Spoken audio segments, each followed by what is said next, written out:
충격적인 일들이 벌어지고 있습니다. 세계를 이끄는 나라는 미국뿐이라고 자부하던 교수가 딸의 변화를 통해 겪게 된 충격적인 진실. 그리고 그의 평생 지켜온 편견이 단 하루 만에 무너져 내렸습니다. 미국의 문화적 패권이 흔들리고 있는 지금. 그 중심에는 누가 있을까요?의 충격적인 사연을 통하여 함께 알아가 보도록 하겠습니다. 그럼 바로 사연 시작하겠습니다. 안녕하세요.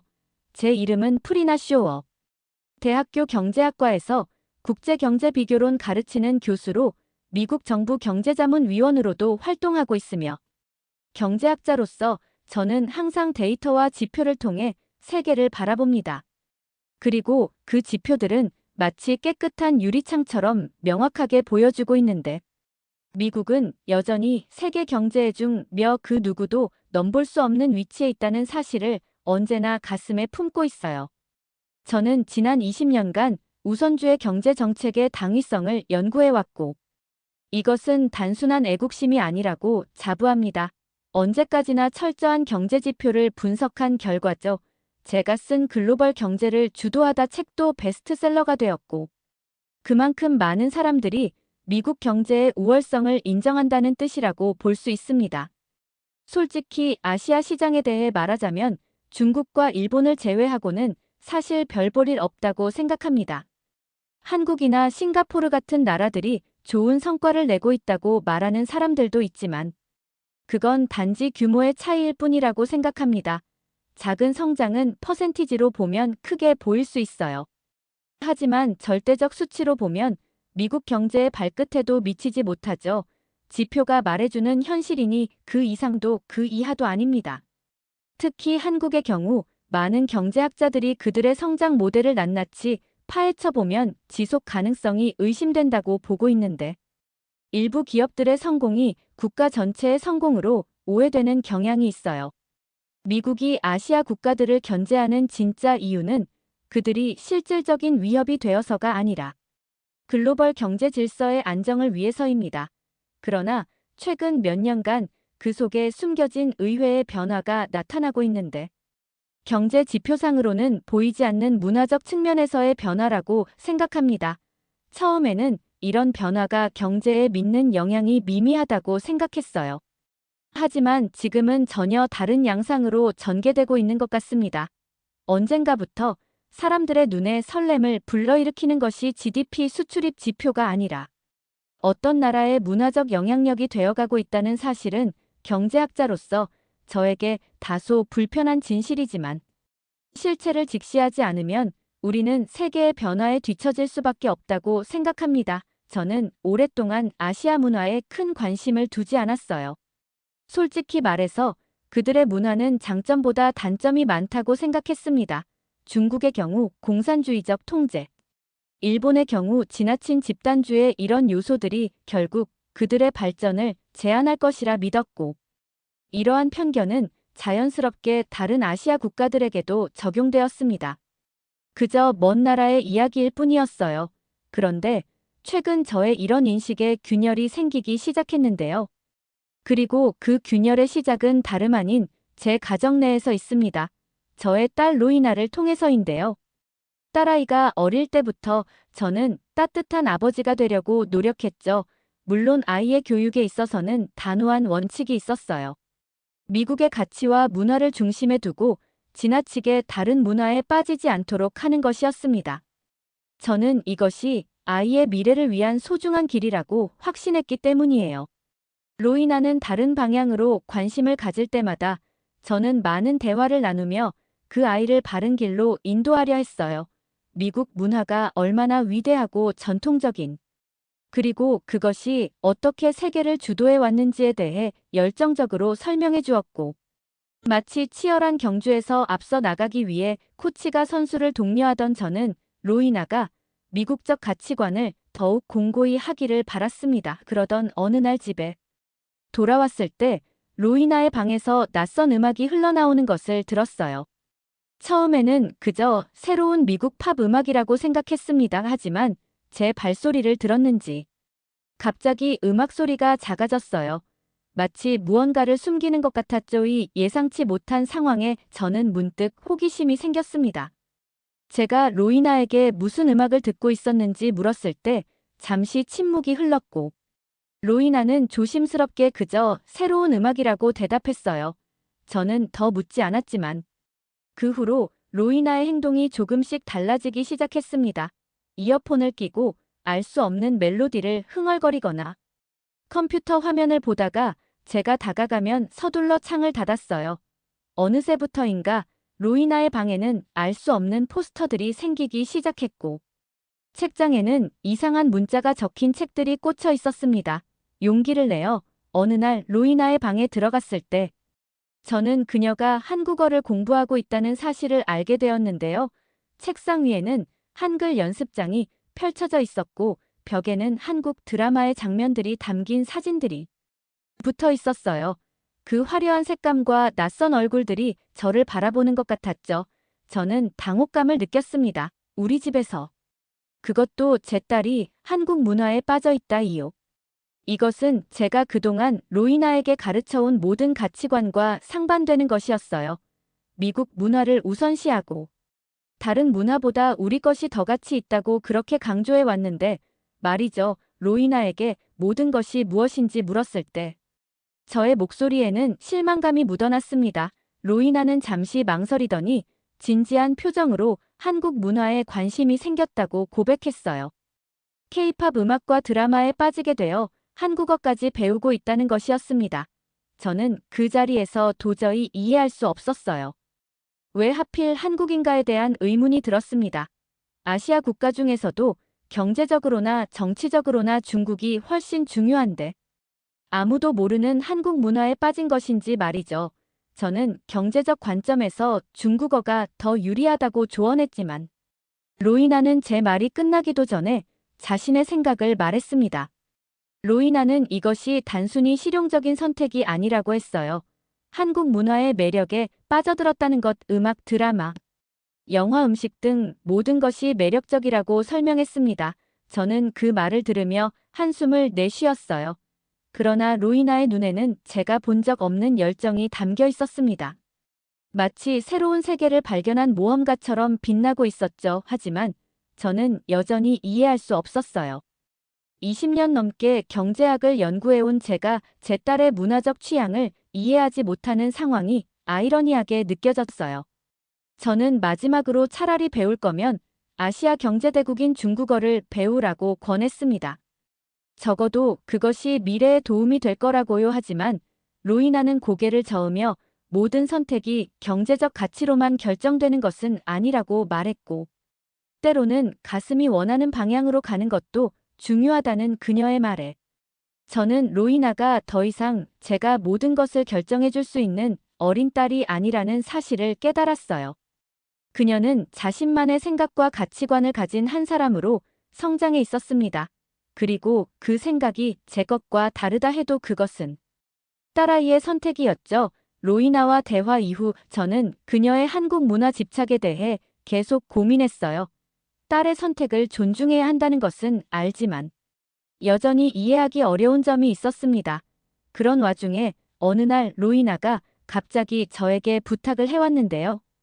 제 동료 교수 중 중국어 학과 교수인 마이클 브라운에게 소개해 달라는 것이었습니다. 자신이 한국어를 배우고 있으니 아시아권 언어에 대해 조언을 듣고 싶다고 했어요. 저는 마이클이 로이나에게 중국어의 중요성을 알려줄 좋은 기회라고 생각하고 흔쾌히 승낙했습니다. 며칠 후 저는 캠퍼스 카페에서 마이클과 만날 약속을 잡았는데 약속 시간에 도착했을 때 마이클의 표정이 심상치 않았습니다. 평소 밝고 자신감 넘치던 그가 지친 모습으로 앉아 있었고 정중한 인사를 나눈 후 우리는 커피를 주문했습니다. 마이클은 한참 동안 머그컵만 바라보다가 마침내 입을 열었습니다. 제가 알던 마이클과 전혀 다른 모습이었는데 그는 위기에 처해 있었습니다. 놀랍게도 마이클은 중국어 학과가 폐강될 위기에 처해 있다고 털어놓았어요. 다른 사람도 아니고 저명한 학자인 그가 이런 상황에 처하다니 믿을 수 없는 일이었습니다. 마이클은 최근 몇 년간 급격히 학생들의 관심이 중국어에서 한국어로 옮겨가고 있다고 설명했는데 처음에는 단순한 유행이라고 생각했지만 이제는 중국어 강의실은 텅 비어가는 반면 한국어 강의는 학생들이 줄을 서서 들으려고 한다는 것이었어요. 저는 충격적인 발견에 잠시 말을 잇지 못했습니다. 세계 최대 경제 강국 중 하나인 중국의 언어보다 한국어가 더 인기라니. 이것은 단순한 학생들의 변덕이 아니라 더 깊은 무언가가 있다는 신호였다. 이 글은 계속해서 최근 몇 년간 대학 내 아시아 언어 수강생 통계를 보여주었는데 그래프는 명확했습니다. 중국어 수강생은 가파르게 하락하고 한국어 수강생은 독보적인 상승세를 보이고 있었죠. 마이클은 한숨을 내쉬며 자신의 이야기를 이어갔어요. 그는 젊은 시절 중국의 미래 성장 가능성을 확신하고 중국어를 배우기 시작했고 수십 년간 자신의 모든 학문적 경력을 중국어와 중국 문화 연구에 쏟아부었습니다. 그런데 이제 와서 세계의 흐름이 완전히 바뀌어버린 것 같다고 했어요. 학생들에게 중국어보다 한국어가 더 중요해졌다는 현실을 인정하기 어렵다고 털어놓았습니다. 이 이야기를 들으면서 저는 로이나의 선택이 단순한 10대의 일시적 관심이 아닐 수도 있다는 생각이 들었어요. 학생들 사이에서 이토록 큰 변화가 일어나고 있다면 분명 그 안에는 우리가 놓치고 있는 무언가가 있을 것입니다.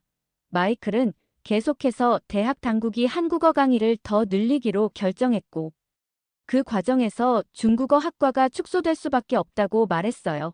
아이러니하게도 저는 경제학자로서 항상 시장의 선택을 존중해야 한다고 가르쳐왔습니다. 수요와 공급의 법칙은 학문의 세계에서도 예외가 아니었어요. 학생들이 한국어를 선택한다면 그것은 그들이 한국어에서 더 큰 가치를 발견했다는 의미였습니다. 하지만 정작 그 가치가 무엇인지 저는 알지 못했어요. 마이클은 학과가 축소되는 과정에서 자신의 강의 시간도 줄어들게 되었다고 했습니다. 20년 넘게 한 대학에서 가르쳐온 그가 이제는 새로운 진로를 고민해야 하는 상황에 처한 것입니다. 저는 동료를 위로하고 싶었지만 어떤 말을 해야 할지 몰랐어요. 경제적 관점에서 본다면 중국은 여전히 세계 최대 시장 중 하나였습니다. 그런데 왜 젊은 세대들은 한국에 더 관심을 보이는 것일까요? 마이클은 마지막으로 중요한 질문을 던졌어. 혹시 로이나 그런지 그녀도 한국 문화에 빠져 있는지 물었어요. 저는 솔직하게 대답했습니다. 그리고 마이클의 표정이 갑자기 밝아졌어요. 그는 이것이 단순한 유행이 아니라 세대 통합적인 현상이라면 우리도 이 변화를 진지하게 받아들여야 한다고 말했습니다. 우리의 대화가 끝나갈 무렵 마이클은 자신도 한국 문화에 대해 알아보기 시작했다고 했어요. 처음에는 경쟁 상대를 알기 위한 것이었지만 점차 그 안에서 놀라운 성과와 문화적 기를 발견하고 있다고 했습니다. 이 말을 듣는 순간 저는 로이나가 발견한 것이 무엇인지 진정으로 궁금해졌어요. 한국이라는 나라가 가진 큰 힘이 도대체 무엇인지 저도 이제는 알고 싶어졌습니다. 카페를 나서는 길에 저는 이 대화가 제 인식에 전환점이 될 것이라고는 예상하지 못했어요. 하지만 집으로 돌아가는 길에 문득 생각이 들었습니다. 경제학자로서 저는 항상 숫자와 지표를 중요시해 왔습니다. 그런데 제가 간구하고 있는 무언가가 있는 것은 아닐까요? 경제적 가치로 측정할 수 없는 그러나 사람들의 마음을 움직이는 무언가가 말입니다. 마이클과의 대화 이후 저는 집으로 돌아와 깊은 생각에 잠겼어요. 워낙 데이터를 좋아하는 저로서는 이런 현상을 그냥 넘길 수 없었고 직접 자료를 찾아보기로 결심했습니다. 이것은 단순한 호기심이 아니라 걱정이 앞선 결정이었어요. 세상이 이렇게 빠르게 변화하면서 젊은 세대들이 한국 문화에 물들어가는 것이 과연 바람직한 현상인지 의문이 들었기 때문입니다. 밤늦게까지 저는 컴퓨터 앞에 앉아 관련 자료들을 검색했는데 먼저 문화 소비 트렌드, 언어 학습 통계, 글로벌 미디어 소비 패턴 등 가능한 모든 데이터를 모았습니다. 그리고 제가 발견한 것은 충격적이었는데 CNN 뉴스에서 보도한 최근 조사 결과 미국 여성들뿐만 아니라 유럽 여성들이 가장 선호하는 남성의 국적으로 한국이 꼽혔다는 내용이었습니다. 이 데이터는 그 자체로 엄청난 변화를 보여주고 있었어요. 조사 결과에 따르면 한국 성들이 선호되는 이유로는 배려심, 깔끔한 외모, 뛰어난 개인 능력 등이 꼽혔습니다. 이는 기존의 서구 사회가 답습해 온 남성성의 개념과는 완전히 다른 것이었어요. 저는 이 데이터를 보며 미국과 서구 사회의 가치관이 도전받고 있다는 긴장감을 느꼈습니다. 이것은 단순한 문화적 취향의 변화가 아니라 근본적인 가치관의 변화를 암시하고 있었어요. 더 많은 자료를 찾아볼수록 한국의 문화적 영향력이 얼마나 광범위하게 퍼져 있는지 깨닫게 되었습니다. 음악과 영화, 드라마, 패션 그리고 화장품, 음식까지 거의 모든 영역에서 한국은 새로운 기준을 제시하고 있었어요. 이런 현상은 제가 평생 연구해온 경제 지표와는 별개로 진행되고 있었습니다. 이는 기존의 경제학 이론으로는 설명하기 어려운 현상이었고, 저는 문득 워싱턴의 고위 정책 위반자들이 이런 변화를 인식하고 있는지 궁금해졌습니다. 미국의 지식인들과 권력자들은 여전히 군사력과 경제력 중심의 세계 질서를 상정하고 있었어요. 하지만 실제로는 소프트 파워라는 측면에서 이미 게임의 룰이 바뀌고 있었습니다. 문화적 영향력이 국가의 위상을 결정짓는 중요한 요소가 되어가고 있었어요. 특히 소셜미디어의 발달로 인해 이런 문화적 변화는 이전 어느 때보다 빠르게 전파되고 있었습니다. 제가 살펴본 데이터에 따르면 한국의 문화 콘텐츠 수출액은 지난 10년간 5배 이상 증가했으며 특히 젊은 세대들 사이에서 그 영향력은 압도적이었습니다. 이는 미국의 문화 시스템이 직면한 심각한 도전이었습니다. 어쩌면 이것은 향후 미국의 대외 정책에도 영향을 미칠 수 있는 갈등 요소가 될 수도 있다는 생각이 들었어요. 수십 년간 미국은 할리우드 영화, 팝 음악 등을 통해 전 세계에 미국의 가치관을 전파해 왔습니다. 그런데 이제 그 자리를 한국이 차지하고 있다니는 단순한 경제적 경쟁을 넘어선 가치관의 경쟁이었다. 이 터를 분석하면서 저는 점점 더 불안한 마음이 들었습니다. 이런 변화가 미국의 젊은 세대들에게 어떤 영향을 미칠지 걱정되었어요. 그들이 한국 문화에 빠지게 되면서 미국의 전통적 가치관에서 멀어지는 것은 아닌지, 그리고 그것이 미국의 미래에 어떤 영향을 미칠지 심각하게 고민하게 되었습니다. 하지만 동시에 경제학자로서 저는 이런 변화가 특정 정치인이나 기업의 입김에 좌우된 것이 아니라 자연스러운 시장의 선택이라는 점도 인정해야 했어요. 사람들은 자신들이 가치 있다고 느끼는 것을 선택했고, 그 선택이 한국 문화로 향했다는 것은 분명한 사실이었습니다. 이는 미국이 제공하지 못하는 무언가를 한국 문화가 제공하고 있다는 의미였어요. 밤이 깊어갈수록 제 마음속에는 두려움과 호기심이 교차했습니다. 한편으로는 오랫동안 익숙해진 세계 질서가 흔들리는 것에 대한 두려움이 있었고, 다른 한편으로는 이런 변화의 원인이 무엇인지 직접 확인해 보고 싶은 호기심이 생겼어요. 어쩌면 이것이 저의 경제학적 시각을 확장시킬 수 있는 기회가 될 수도 있을 것입니다. 결국 저는 결심했어요. 이 현상을 더 깊이 이해하기 위해 로이나와 함께 직접 한국 문화를 경험해 보기로 했습니다. LA 코리아 타운이 있으니 그곳을 직접 경험해 보면 좋겠다고 생각했습니다. 저는 로이나게 함께 가자고 제안했는데 처음에 로이나는 제가 농담을 하는 줄 알았어요. 하지만 제가 진지하다는 것을 알자 기쁨에 넘쳐서 동의했습니다. 그리고 어디를 갈지, 무엇을 먹을지 자기만 믿으라며 로이나는 그때부터 모든 계획을 세우기 시작했습니다. 딸아이는 자신만의 방식으로 코리아타운을 탐험할 생각에 신이 났고, 저는 그저 그의 선택을 따라가기로 했습니다. 저는 내심 그곳에서 한국 문화의 실체를 확인하고 로인에게 미국 문화의 우수성을 다시 한번 일깨워줄 수 있을 거라 기대했습니다. 토요일 아침, 우리는 차를 타고 LA 코리아 타운으로 향했어요. 하지만 도착하자마자 저는 불편함을 느꼈습니다. 거리의 간판들은 대부분 한글로 되어 있고 미국 땅에 있지만 마치 다른 나라에 온 것 같은 기분이 들었어요. 이것은 미국의 정체성을 흐리는 현상이 아닌가 하는 생각이 들었습니다. 제 마음을 아는지 모르는지 로이나는 기대에 차서 저를 이끌고 서둘러 목적지로 향했습니다. 첫 번째 목적지는 한국 식당이었는데 문을 열고 들어가자 이미 아침임에도 긴 줄이 형성되어 있었어요. 놀랍게도 그 줄에는 다양한 인종의 사람들이 섞여 있었습니다. 단순히 한국인들만의 공간이 아니었어요. 이 가게는 한국식 치킨으로 유명해요. 미국 프라이드 치킨과는 완전히 다른 맛이죠. 로이나가 설명했습니다. 저는 이 말을 듣고 더욱 불편해졌어. 미국의 프라이드 치킨이 세계 최고라고 항상 자부해왔는데 이런 말을 듣는 것이 달갑지 않았습니다. 우리는 결국 1시간을 기다린 끝에 자리에 앉았어요. 주문을 하고 음식이 나오는 동안 저는 주변을 둘러보았습니다. 테이블마다 사람들이 음식을 사진 찍는 모습이 눈에 띄었어요. 소미디어에 올리기 위한 행동이었습니다. 이것이 바로 요즘 젊은이들의 문화적 소비 패턴이고요.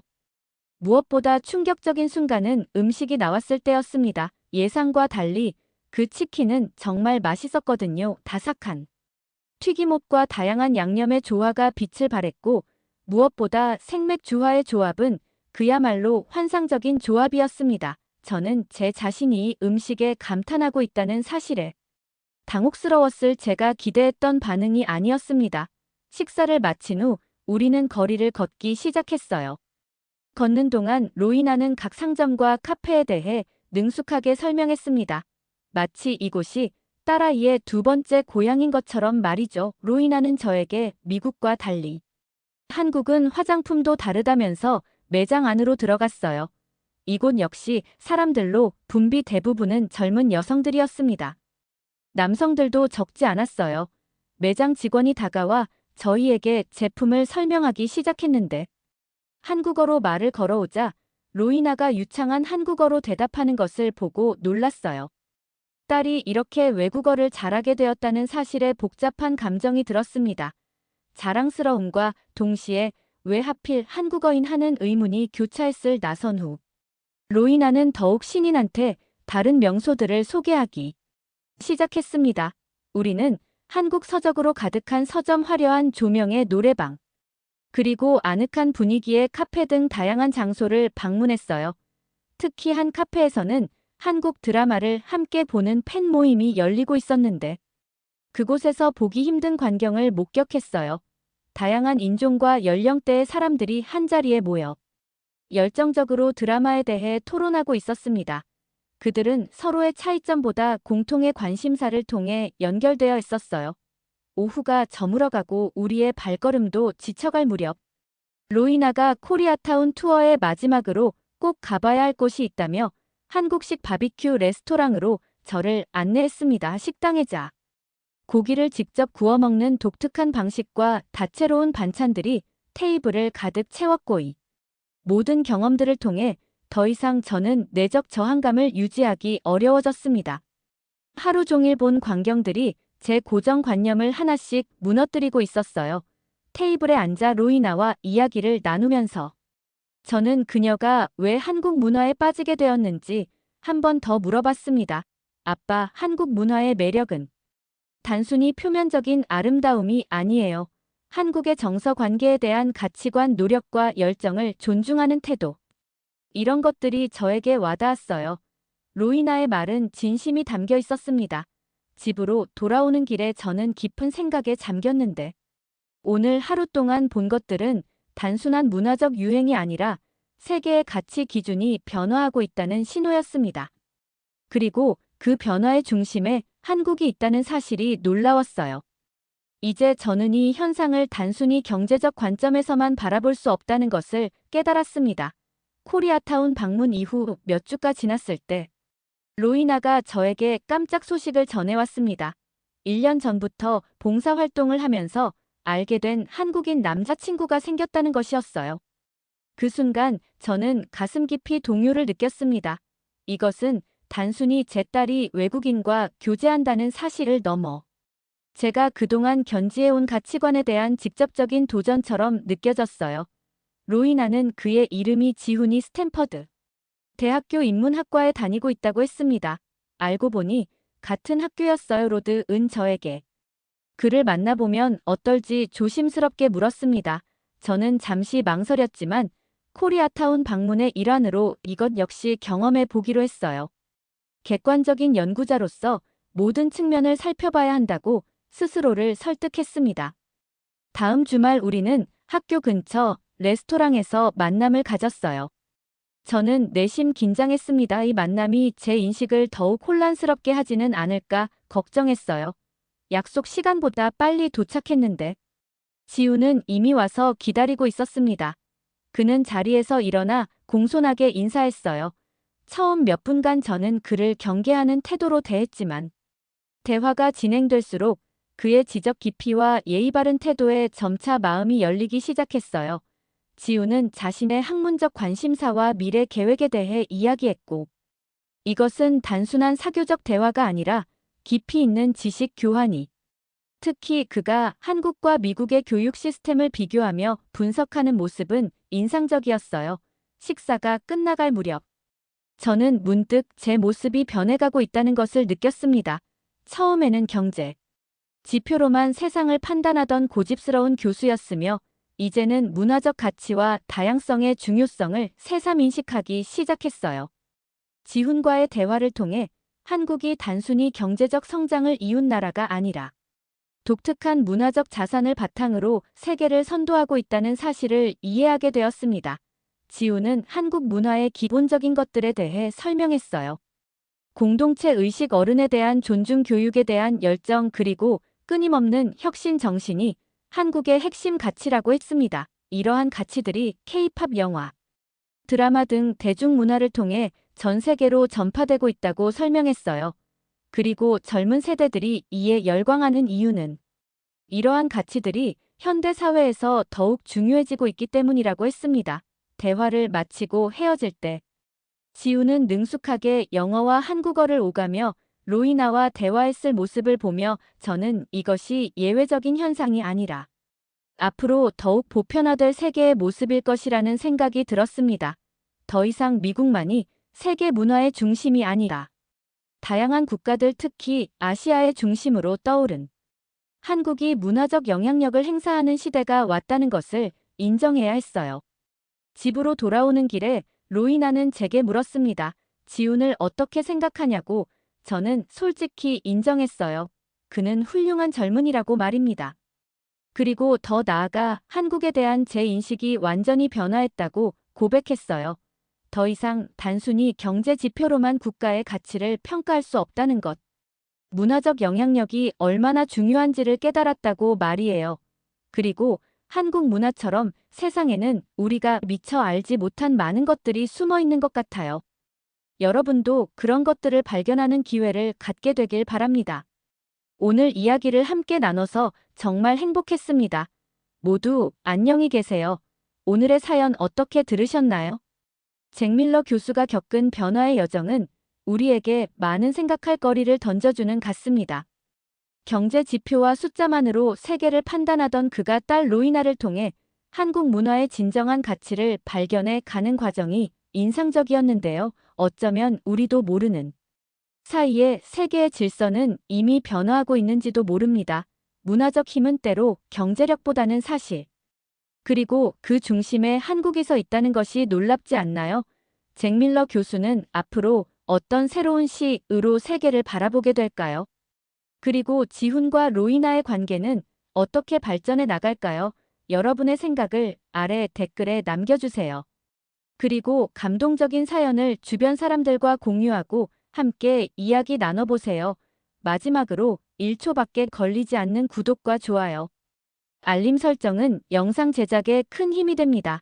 지금까지 감동을 담아 여러분께 진심을 전하는 감동 담기. 오늘 하루도 행복한 하루 보내세요.